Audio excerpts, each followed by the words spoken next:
সকালবেলা কি মনে হলো তাই তোমাদের সাথে এই ডুডল আর্টটা শেয়ার করছি। আগের বছরে কোনো এক ঘূর্ণিঝড়ের দিন রাত্রিবেলা ফোনে ফ্ল্যাশ জ্বালিয়ে জ্বালিয়ে আমি এটা এঁকেছিলাম। আমার নির্দিষ্ট দিনটা মনে নেই, অ্যান্ড 2024-এ তো আমি ইউটিউবে খুব একটা বেশি অ্যাক্টিভ ছিলাম না, সো সেই জন্য দেখা নেই। তাই ভাবলাম তোমাদের সাথে একটু শেয়ার করি। অ্যান্ড আগের দিনে যে গাছটা বসিয়েছিলাম, কি সুন্দর জিউ প্ল্যান্টগুলো রোদে যেন একদম ঝিকমিক ঝিকমিক করছে।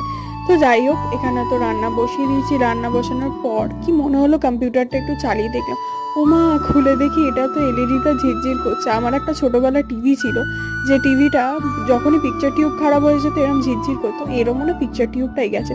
কিন্তু এটা আমার মা যদি জানতে পারে আমাকে কচু খাটা করবে লিটারালি, কারণ আমার মা তো বুঝবে না যে এটা নিজে নিজেই খারাপ হয়েছে। আমার মা আমাকেই দোষ দেবে যে তুই না চালিয়ে চালিয়ে এটাকে খারাপ করেছিস। কে বোঝাবে আমাকে, মানে এটা জানতে পারলে আমি শেষ, পুরো শেষ।